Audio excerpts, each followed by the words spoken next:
Jimmy Kimmel Live gets pulled off the air indefinitely. I'm Donna Naz, and welcome to a news show. ABC Disney has effectively fired Jimmy Kimmel for saying this. We hit some new lows over the weekend with the MAGA gang desperately trying to characterize this kid who murdered Charlie Kirk as anything other than one of them and doing everything they can to score political points from it. In between the finger-pointing, there was grieving. On Friday, the White House flew the flags at half-staff, which got some criticism. But on a human level, you can see how hard the president is taking this. My condolences on the loss of your friend Charlie Kirk. May I ask, sir, personally, how are you holding up over the last day and a half, sir? I think very good. And by the way, right there, you see all the trucks?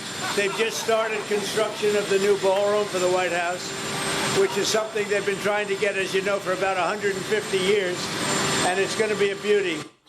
Yes. Okay. He's at the fourth stage of grief, construction. There's demolition, construction. This is not how an adult grieves the murder of someone he called a friend. This is how a 4-year-old mourns a goldfish, okay? Come on, that's a solid joke. The whole stages of grief angle. The real tragedy isn't that we lost a podcaster. The tragedy is that we lost a network show with the highest caliber of satire this side of the Western Hemisphere. Could be the world, but full disclosure, we don't watch TV from other hemispheres. Well, except for North Korean television sometimes. Everyone is very proud of the president, of our commander-in-chief, and of our military. Oops, wrong state media. Play the other clip. 미국의 극악무도한 대조선 적대시 정책이 근절되지 않는 한 우리의 핵개발 중단이나 핵포기는 하늘이 무너져도 절대로 있을 수 없다.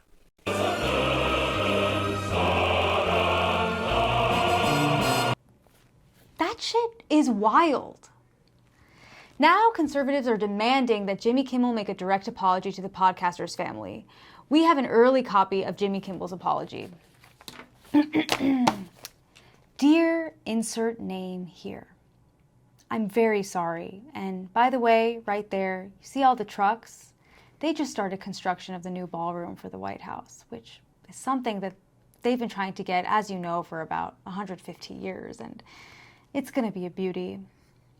Love, Jimmy. Soaring words.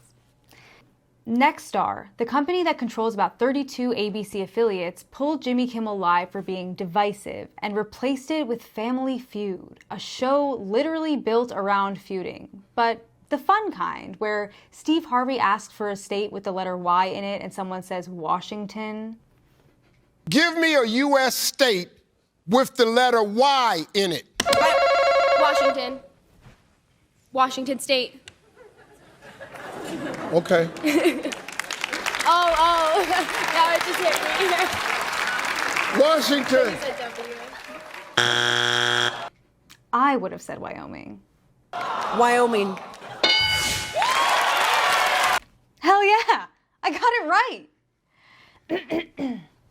In other presidential news, Donald Trump is facing criticism for not lowering flags in honor of Minnesota House Speaker Melissa Hortman, who was assassinated back in June.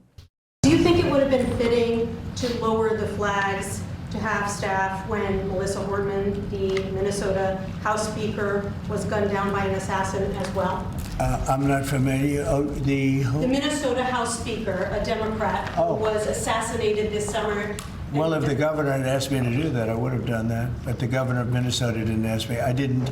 I wouldn't have thought of that, but I would have if somebody had asked me. The question from the reporter came after Trump ordered flags to be lowered for a conservative podcaster. It's a bold move because if he lowered flags for Melissa Hortman, people might suspect that he respects women. Embarrassing. I bet if you directly asked Donald Trump if he respected women, he'd answer with Washington State. And finally, a New York judge has dismissed state terrorism charges against suspect Luigi Mangione in the killing of United Healthcare CEO Brian Thompson. America reacted with, I'm not familiar. Yep, we've already moved on from that one. The Trump administration is ordering the removal of signs and photographs related to slavery at national parks.